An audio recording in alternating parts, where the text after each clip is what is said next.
Nicolás Maduro accusé de crimes contre l'humanité par l'ONU. Ça rigole plus là, ça rigole plus du tout. En tout cas, le tribunal médiatique est unanime, comme on peut le voir ici et là, avec quelques nuances, mais la plupart des médias dominants ont relayé une dépêche de l'AFP, donc mentionnant un rapport de l'ONU, et donc Nicolás Maduro serait accusé de crimes contre l'humanité. Alors, immédiatement, le gouvernement vénézuélien a rejeté le rapport en disant qu'il était biaisé. Donc on va voir ça, hein, on va analyser le rapport. Je l'ai lu pour vous, ça vous évitera de vous taper les 443 pages de ce long rapport.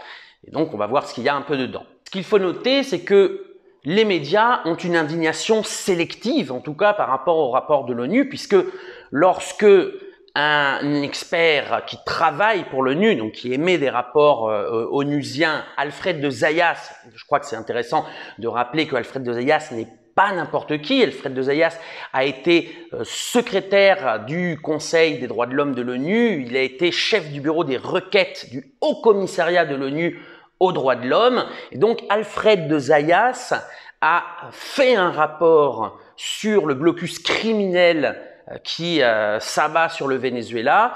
Ce rapport n'a évidemment été relayé par aucun média. Enfin, aucun, oui et non, puisque sur le site d'information sur l'Amérique latine, lesdeuxrives.info, nous avons fait une longue interview de Monsieur de Zayas.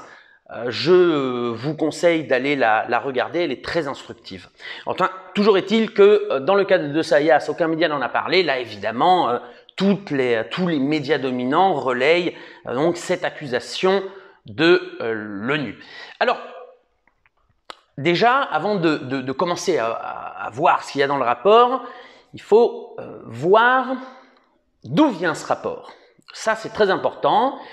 Vous vous rappelez certainement, et pour ceux qui ne se rappellent pas, il y a eu une campagne médiatique mensongère l'année passée, en 2019, accusant l'État vénézuélien d'avoir pratiqué 18 000 exécutions extrajudiciaires. Alors évidemment, c'était qu'une fake news. Je vous renvoie là aussi à une vidéo que nous avions fait avec le célèbre journaliste Maurice Lemoine et le secrétaire du Conseil national de la police vénézuélienne qui montrait bien les mauvaises intentions de ce rapport qui venait d'une ONG, Human Rights Watch. On mettra la vidéo dans les commentaires. Toujours est-il que avec le bruit qui s'était généré autour de ce rapport de l'ONG, le Conseil des droits de l'homme, le 27 septembre 2019, à la demande du groupe de Lima, c'est-à-dire ces gouvernements néolibéraux d'Amérique latine qui s'opposent frontalement au Venezuela, avait approuvé l'envoi d'une mission au Venezuela pour traiter le thème des droits de l'homme. Alors, ce qui est intéressant de voir, donc 27 septembre 2019, ce qui est intéressant de voir, c'est que une semaine avant, le 20 septembre 2019, le Venezuela avait signé un partenariat avec le Haut Commissariat aux droits de l'homme de l'ONU, donc présidé par Michelle Bachelet, justement pour un accompagnement et améliorer ce qui doit être amélioré dans le domaine des droits de l'homme au Venezuela. Et là encore, les dates sont intéressantes puisque le rapport qui accable ou qui accablerait Nicolás Maduro, qui l'accuse ou qui l'accuserait, comme nous allons voir, de crimes contre l'humanité, sort 2 jours après une déclaration de Michelle Bachelet qui déclarait « Nous avons fait des progrès en matière de coopération technique dans des domaines tels que la révision des protocoles de police sur l'usage de la force et un diagnostic des facteurs qui influencent la surpopulation dans les centres de détention préventive. » Michelle Bachelet souligne que le gouvernement vénézuélien lui a même ouvert les portes de ces centres de détention qui sont dans les édifices du SEBIN, c'est-à-dire les renseignements vénézuéliens, et de la DGSIM, qui est le contre-renseignement militaire. C'est-à-dire que l'équipe technique de Michelle Bachelet a visité cessante, à la différence de ceux qui ont écrit ce rapport et qui n'y ont jamais mis les pieds. Donc là, on voit que lorsqu'on dit selon l'ONU, ben, c'est pas selon l'ONU. Il se trouve qu'il y a la vision de l'ONU sur le thème des droits de l'homme au Venezuela n'est pas monolithique, et d'ailleurs le Vénézuélien a accusé ceux qui ont écrit ce nouveau rapport de mettre la zizanie entre l'État vénézuélien et le Haut-Commissariat aux droits de l'homme de l'ONU dans leur coopération technique. Alors les enquêteurs de l'ONU sont trois juristes, Marta Valinas, qui était spécialisée dans la justice pour l'ex-Yougoslavie, Francisco Cox. Francisco Cox, c'est un avocat qui a travaillé pour Human Rights Watch et qui a été aussi l'avocat du sous-secrétaire de gouvernement de Pinochet, c'est-à-dire que bon, les droits de l'homme, on voit bien que c'est son fort, et puis un autre juriste, Paul Seyss. On va voir maintenant ce que dit le rapport. 443 pages, et on va aller à la source. On ne va pas s'arrêter à l'interprétation qu'en fait l'AFP et certaines agences de presse, et encore moins à l'interprétation de l'interprétation que vous avez pu lire dans les médias dominants. Et là, je peux vous assurer que c'est folklorique. Alors, pourquoi c'est folklorique? Déjà, les enquêteurs ne sont jamais allés au Venezuela. Ils ne sont jamais allés au Venezuela. Donc déjà, il y a un petit problème de méthodologie, puisqu'ils pondent un rapport de 500 pages sur le Venezuela sans jamais y avoir foutu un pied. Dans le rapport, le paragraphe 5 nous dit la chose suivante. Le manque d'accès au pays et les restrictions de voyage liées au Covid-19 a présenté des défis pour le travail de la mission et à certains égards a conduit à un point de vue plus restreint que celui qui aurait été le cas sans ces restrictions. Toutefois, la mission a réussi à rassembler les informations nécessaires pour établir les faits et tirer des conclusions conformément à notre mandat. La recherche a permis d'identifier des modèles et de documenter des incidents spécifiques qui établissent des motifs raisonnables pour croire qu'il a été commis des violations des normes internationales sur les droits de l'homme.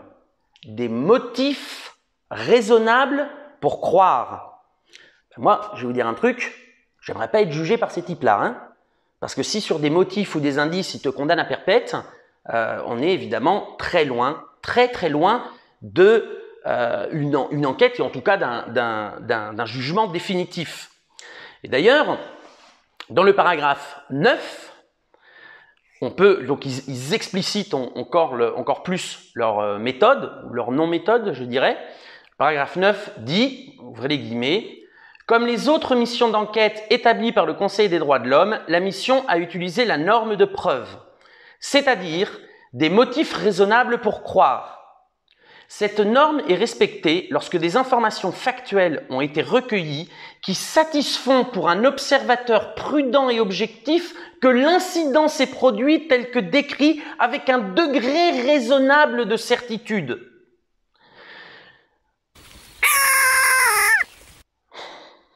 C'est un peu léger, hein? Et il continue. Le niveau de preuve requis ne donne pas lieu à la détermination de la responsabilité pénale. Il appartient aux autorités pénales compétentes d'enquêter sur les faits et les comportements documentés dans le rapport. Donc en fait, c'est une enquête qui demande à ce qu'il y ait une enquête. Alors là, on est assez éloigné de l'accusation en bloc de crime contre l'humanité de Nicolás Maduro. Et donc là, on voit qu'il y a une méthodologie vraiment plus que douteuse. Alors, comment ils ont travaillé? Ils ont fait l'enquête par Zoom. Hein.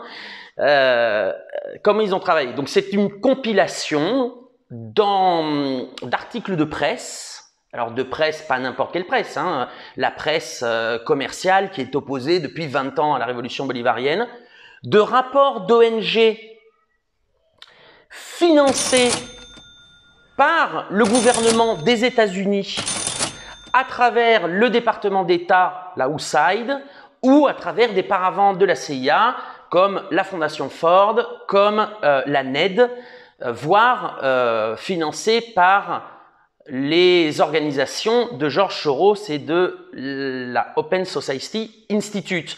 Donc pour ça, encore une fois, pour ce type de source, je vous renvoie à la vidéo que nous avions fait avec Maurice Lemoine où on démontrait finalement la partialité énorme de ces ONG. Et finalement, ce sont des ONG qui relaient, qui ont un rôle politique d'attaque de la révolution bolivarienne.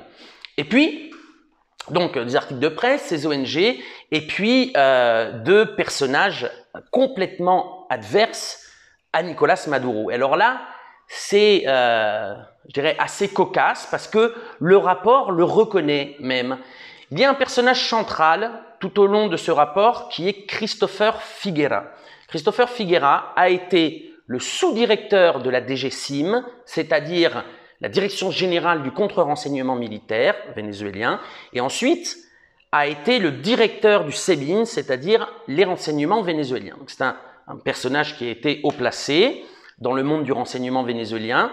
Ce personnage a participé activement à la tentative de coup d'État du 30 avril 2019, donc fomentée par Leopoldo López et Juan Guaidó et une poignée de militaires. Le coup d'État ayant échoué, il a fui et il est aujourd'hui réfugié aux États-Unis. Donc évidemment, son témoignage, il va pas être neutre comme vous pouvez l'imaginer. Mais le pire, c'est pas ça. Le pire, c'est que ce rapport de l'ONU le reconnaît. Le rapport de l'ONU le reconnaît. Je vais vous lire le paragraphe 15 qui nous dit « La mission s'est entretenue avec l'ancien directeur général du service de renseignement bolivarien national, le SEBIN, le général Christopher Figuera. La mission est consciente de son rôle reconnu dans la tentative de coup d'État d'avril 2019 et de son intention exprimée d'impliquer le président Maduro dans la commission de crimes graves. » Donc, je veux dire, une des sources principales, parce que ça c'est important, parce que le rapport fait état de divers aspects policiers et militaires sur le Venezuela, mais lorsqu'il s'agit de relier certaines actions à Nicolás Maduro, on voit bien que la seule source, c'est Christopher Figuera. Et là, évidemment, c'est pas du tout crédible non plus. C'est-à-dire, c'est comme si vous preniez, pour juger le gouvernement d'Allende, vous demandiez à Pinochet. Non ? Le général Christopher Figuera est un putschiste, il est radicalement opposé à Nicolás Maduro. Et en plus de ça, c'est une manière pour lui de se mettre à distance du gouvernement de Nicolás Maduro. Et d'ailleurs, c'est assez cocasse puisque dans l'article 1987 du rapport de l'ONU, il précise, ouvrez les guillemets, « Le général Figuera a déclaré à la mission que lorsqu'il a été nommé directeur général du SEBIN à la fin de 2018, il a pris des mesures pour changer les pratiques au sein du service de renseignement. Il a déclaré à la mission qu'il avait enquêté sur les allégations spécifiques de torture, a renvoyé une personne qui pensait être impliquée dans des violations et a obtenu la libération de certains détenus, entre autres mesures. La mission n'a pas connaissance d'allégations de torture pendant la période où le général Figuera était directeur. » Ben, tant qu'à faire, hein, autant charger les autres. C'est-à-dire que le type dit il y a une généralisation de la torture, sauf lorsque j'étais directeur, et la mission l'absout finalement en disant « Ah oui, effectivement, là, durant le laps de temps où notre informateur était directeur, là, il n'y a rien eu. » Bon, c'est pas très crédible. C'est pas très crédible. Donc, voilà sur quoi est basé les accusations, en tout cas au niveau de la méthodologie, donc des articles de presse, d'une presse radicalement opposée à Nicolás Maduro, des articles d'ONG financés par un gouvernement extrêmement hostile au gouvernement vénézuélien et par certaines personnes, donc, dont Figuera, qui sont évidemment des putschistes opposés au gouvernement de Nicolás Maduro et qui d'une certaine manière cherchent à se blanchir, en tout cas politiquement. Alors, le général Figuera aussi va accabler Maduro, hein. Il va dire que les ordres venaient directement de lui, que Nicolas Maduro prend un téléphone et dit « Tiens, interroge-moi ce type, torture-le, etc. » Mais comme on peut le voir, ça manque effectivement de matière, non? Ce qui n'empêche pas le rapport, dans son article 1988, de dire, sur la base de ce qui précède, donc notamment les accusations de Figuera, il existe des motifs raisonnables pour croire que le président était conscient des violations et des crimes, en particulier des arrestations arbitraires, des actes de torture ou les traitements cruels, inhumains et dégradants. Il se pourrait que, dans une certaine mesure, si l'on prend en compte le contexte, peut-être bien que on m'a dit l'ours, la buse, que Nicolas Maduro était responsable d'actes de torture et de traitements cruels. D'autant plus, c'est ça aussi un point qu'on développera un petit peu plus tard, mais que l'article 2004 de la mission, qui lui mentionne le cas donc de la DGSIM, donc du contre-renseignement militaire, et l'article 2004 dit, ouvrez les guillemets, « La mission n'a connaissance que d'un seul cas impliquant la DGSIM, celui du capitaine Acosta Arévalo. » Alors effectivement, figurez-vous que le capitaine Acosta Arévalo, donc qui a participé à un coup d'État militaire contre le gouvernement élu et légitime du Venezuela, a été arrêté et effectivement, étant donné qu'il est militaire, donc la trahison est ressentie comme avec beaucoup plus de force dans le domaine militaire, on est à la DGSIM, je vous rappelle, le capitaine Arévalo, effectivement, a subi des actes de torture. Donc, il ne s'agit pas de le nier.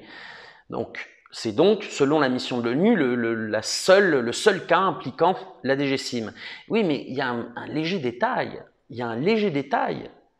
C'est que la justice vénézuélienne a reconnu le cas, a jugé et a condamné des militaires appartenant au contre-renseignement militaire. C'est-à-dire que dans le cas du capitaine Arévalo, dans le cas du seul cas impliquant la DGSIM, selon le rapport de l'ONU, il y a eu des condamnations. C'est-à-dire que le Venezuela n'est pas un État failli. Il ne s'agit absolument pas de nier des abus policiers au Venezuela. Non, ça existe. Bien entendu, la police du Venezuela n'est pas parfaite, hein, c'est pas non plus la police islandaise. La police nationale du Venezuela est en plus une institution jeune, elle n'a que 12 ans, elle a été construite après une grande réflexion au sein de la Commission nationale de la réforme de la police, qui visait justement à éliminer les mauvaises pratiques policières. Donc, effectivement, elle a été construite sur de nouvelles bases, mais il y a des mauvaises pratiques, évidemment, qui subsistent. Mais, encore une fois, le Venezuela n'est pas un État failli et les contrôles et les condamnations existent. Pour l'année 2019, le procureur général du Venezuela avait annoncé qu'il y avait eu 140 condamnations pénales de policiers et de militaires qui s'étaient rendus coupables de manquements aux droits de l'homme. Donc évidemment, ça existe, mais la justice du Venezuela fait en sorte que ces pratiques soient condamnées. Pour l'année 2019, le procureur Tarek William Saab avait mentionné aussi 1000 cas d'enquête ouvertes. Je répète, parce qu'il y a un détail qui est important. Ce n'est pas des enquêtes administratives. Le but de ces enquêtes, en tout cas, n'est pas un blâme au sein de l'organisation policière. Ce sont des condamnations pénales. 140 policiers ou militaires qui se sont retrouvés en prison pour mauvaises pratiques et traitements dégradants. Donc, cela existe, mais la justice, évidemment, fait son chemin. Alors, arrivé là, je crois qu'il est important de lire l'article 1977, puisque cet article va être une réponse directe, en tout cas, aux médias, donc, qui accusent, puisque c'est les médias qui accusent Nicolás Maduro de crimes contre l'humanité ou de possibles crimes contre l'humanité. L'article 1977 du rapport de l'ONU précise, écoutez bien, il est important de rappeler à ce stade que les conclusions de la mission sont basées sur un critère de preuve particulier. La mission considère que les faits sont établis s'il y a des motifs raisonnables pour les faire valoir. Ce critère est inférieur à la fois au critère requis pour une condamnation pénale, qui est de la condamnation au-delà de tout doute raisonnable, et aux preuves équilibrées ou la probabilité en matière civile, ce qui signifie qu'il est plus probable que quelque chose ait eu lieu. C'est inférieur à ça, c'est moi qui rajoute. Les conclusions de la mission n'équivalent pas à une condamnation pénale et les informations présentées ici sont pour la plupart inférieures à celles qui sont nécessaires pour obtenir une condamnation pénale. La détermination de la responsabilité pénale individuelle des personnes mentionnées doit être faite par des tribunaux compétents.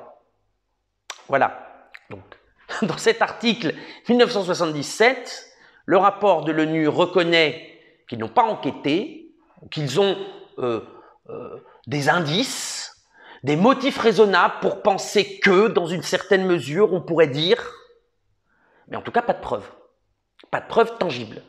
Et en fait, ils demandent à des tribunaux d'enquêter sur leur enquête, ce qui est quand même assez risible. Alors, quand on parcourt le rapport, il y a quelque chose qui est assez étonnant. Il y a un très long développement de l'article 166 à l'article 289, c'est une trentaine de pages, sur la description minutieuse des stratégies de défense de la nation vénézuélienne, des institutions de toutes les institutions policières, militaires, de renseignement, avec les hiérarchies, comment ça fonctionne, avec des plans des installations, notamment de la DGSIM, avec des photos aériennes d'installations militaires, et aussi toutes les stratégies de défense intégrale de la nation vénézuélienne. C'est étonnant parce que quand on lit ça, on a plus l'impression de lire un rapport de renseignement plutôt qu'une enquête de l'ONU. On se demande d'ailleurs si c'est vraiment le rôle de l'ONU d'établir ce genre ou de rendre public ce genre d'informations et de se demander aussi pourquoi. C'est très minutieux, évidemment, ça a été fait sur la base de témoignages de déserteurs de l'armée, donc qui ont un grief personnel avec le gouvernement de Nicolás Maduro, ou sur la base de témoignages de personnes qui ont participé à des aventures séditieuses ou à des tentatives de coup d'État.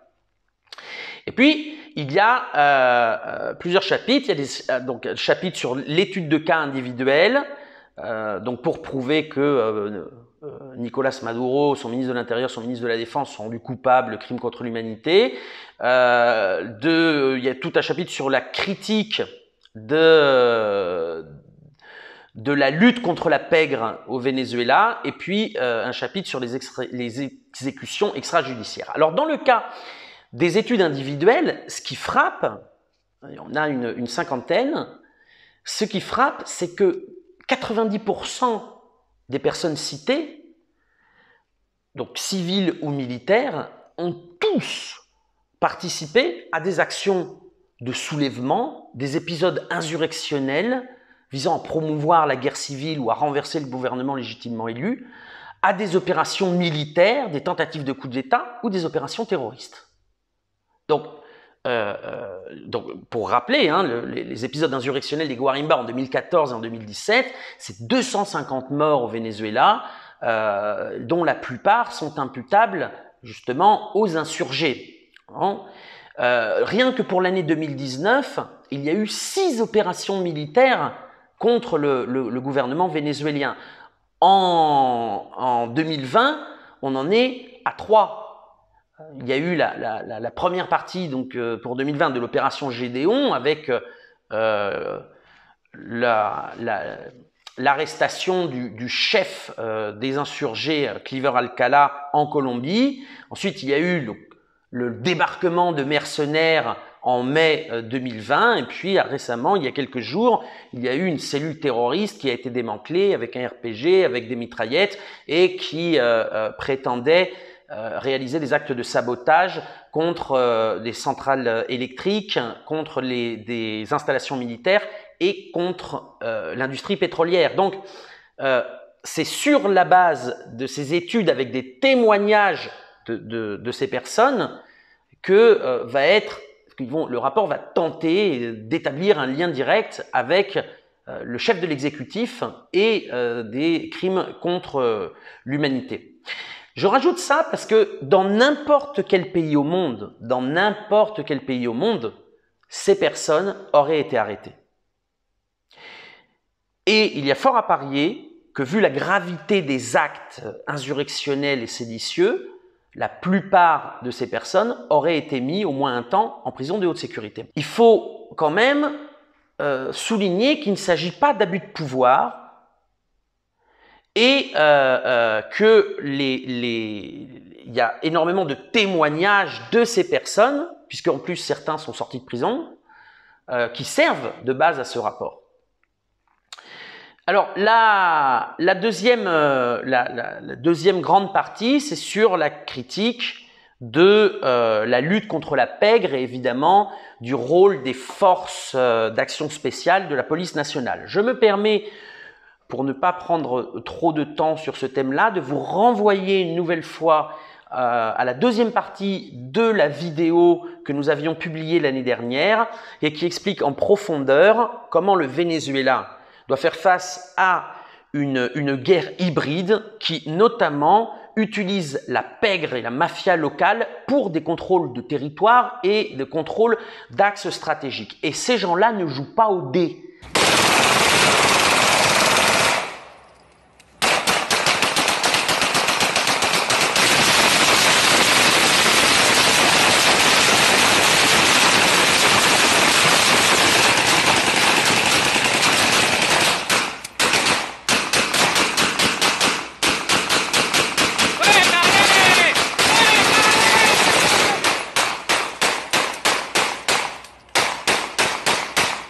Suéltale.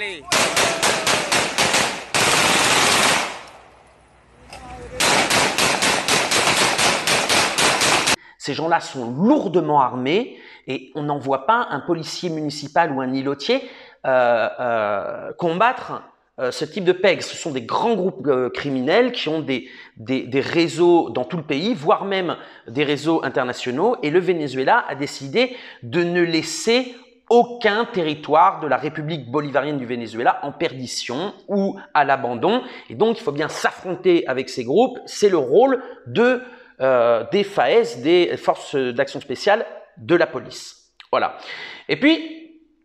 Et donc, je vous renvoie à cette vidéo. Nous mettrons le lien, évidemment, dans les commentaires. Et puis, il y a des études sur les exécutions extrajudiciaires. Alors, ce rapport en dénombre 5000, un petit peu plus de 5000. Alors, il y a déjà un progrès, puisque je vous rappelle qu'en juillet 2019, Amnesty International avait sorti un rapport parlant de 7000 exécutions extrajudiciaires, que Human Rights Watch, quelques mois après, a sorti un autre rapport, il ne s'était pas mis en lien avec Amnesty, parce qu'il parlait de 18 000 exécutions extrajudiciaires, et là, on rétropédalage, on est à 5000, donc les chiffres sont extrêmement variables, et comme dirait la boulangère de Maurice, ils sont sujets à interprétation. Toujours est-il que Amnesty International, pour documenter son chiffre, avait élaboré 8 études de cas, donc 8 pour 7000, c'est un peu léger aussi comme méthodologie. Human Rights Watch avait, eux, élaboré 9 études de cas, 9 études des cas pour 18 000, aussi que c'est pas très sérieux. Là, cette mission de l'ONU élabore, roulement de tambour, 11 études de cas. Donc, ce qui n'est guère mieux au niveau méthodologique. Qui plus est, il récupère 2 études de cas des rapports d'Amnesty et Human Rights Watch, quasiment en copier-coller, il ne faut pas trop travailler non plus, mais c'est vrai que pour faire ce type d'enquête, Zoom, c'est pas forcément la meilleure des solutions. Alors, je ne rentre pas dans l'étude de ces cas, encore qu'il y en a certains qui sont vraiment sujets à interprétation.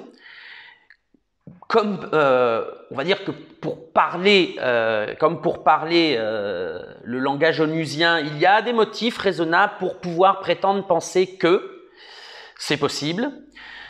Et comme je vous l'ai dit avant, oui, c'est possible, mais la justice vénézuélienne agit.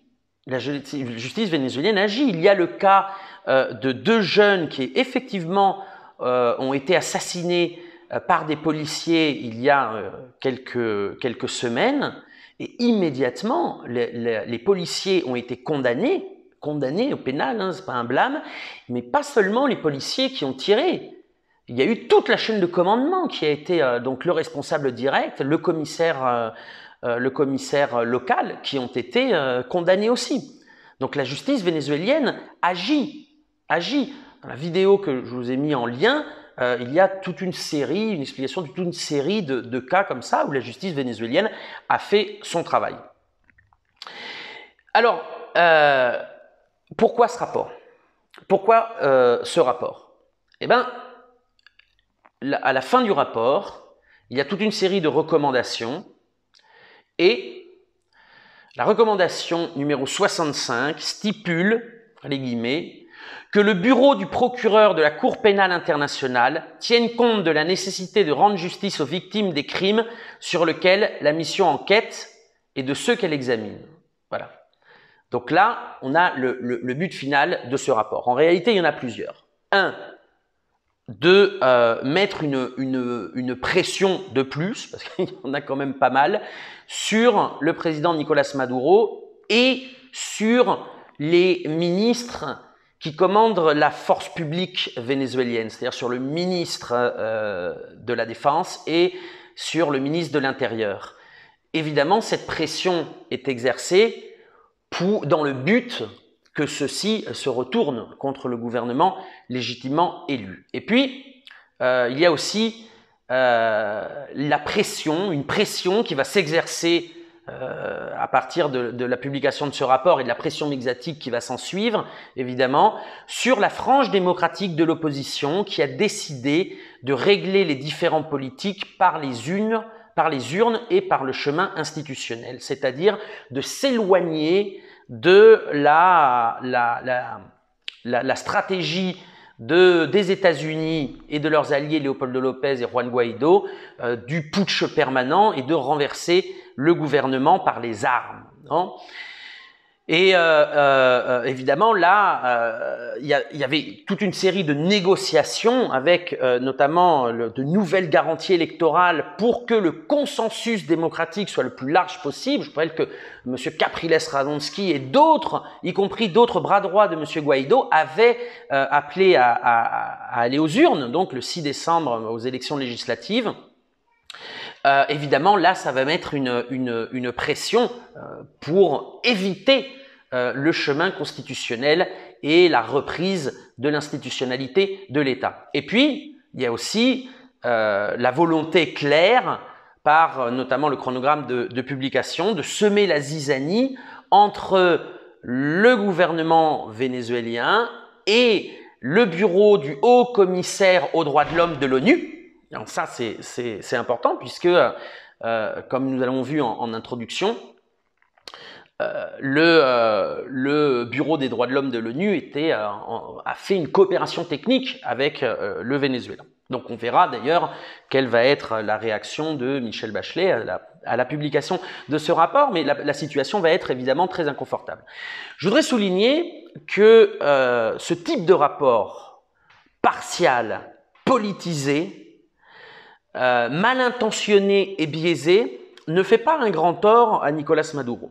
Non, la pression, il en a suffisamment comme ça. Et je rappelle aussi qu'un tribunal fantoche composé d'ex-magistrats vénézuéliens et siégeant au Panama, faut rien inventer, pour l'inventer, avait déjà condamné dans un procès surréaliste, irréel et illégitime, le président Maduro à 14 ans et 9 mois de prison. Donc, si vous voulez, la pression judiciaire sur Nicolás Maduro, elle existe déjà. C'est pas sur le Venezuela et sur Nicolás Maduro que ce rapport fait du mal, c'est sur le système des droits de l'homme de l'ONU. Parce que ce type de rapport, je dis ultra biaisé et politisé, fait un immense tort au système des droits de l'homme de l'ONU, puisqu'on utilise les droits de l'homme pour faire de la politique au lieu de faire de la politique des droits de l'homme, comme l'a rappelé le ministre des Affaires étrangères du Venezuela, Jorge Arreaza. Voilà, donc, pour résumer, eh bien, le rapport de l'ONU dit bien qu'ils n'ont aucune preuve pour condamner Nicolás Maduro pour des crimes contre l'humanité. Ils demandent d'ailleurs à la CPI de faire une enquête sur leur enquête, bon, ce qui n'est évidemment pas très sérieux. On a vu qu'il y a des problèmes évidemment de méthodologie et de partialité politique, puisque comme ils ne sont pas allés au Venezuela, donc ils n'ont pas pu juger sur place, à la différence de Michelle Bachelet, ils n'ont pas pu visiter les geôles des services de renseignement vénézuéliens. C'est très important quand même, puisqu'une grande partie des accusations sont aussi basées là-dessus. Et ils s'en remettent à des témoignages d'opposants, mais pas des opposants de la rue, c'est-à-dire de putschistes qui veulent briser les institutions vénézuéliennes. Voilà, je vous demande évidemment de partager cette vidéo le plus largement possible à tous vos contacts. Et puis, je rappelle que lesdeuxrives.info, le site d'information sur l'Amérique latine en français, ne compte sur le soutien d'aucun milliardaire ni d'aucun État. Notre seule source de financement, c'est vous. Donc, nous comptons sur vous pour pouvoir vous proposer un autre point de vue, un autre son de cloche sur l'Amérique latine que vous ne trouverez nulle part dans les médias dominants. À bientôt.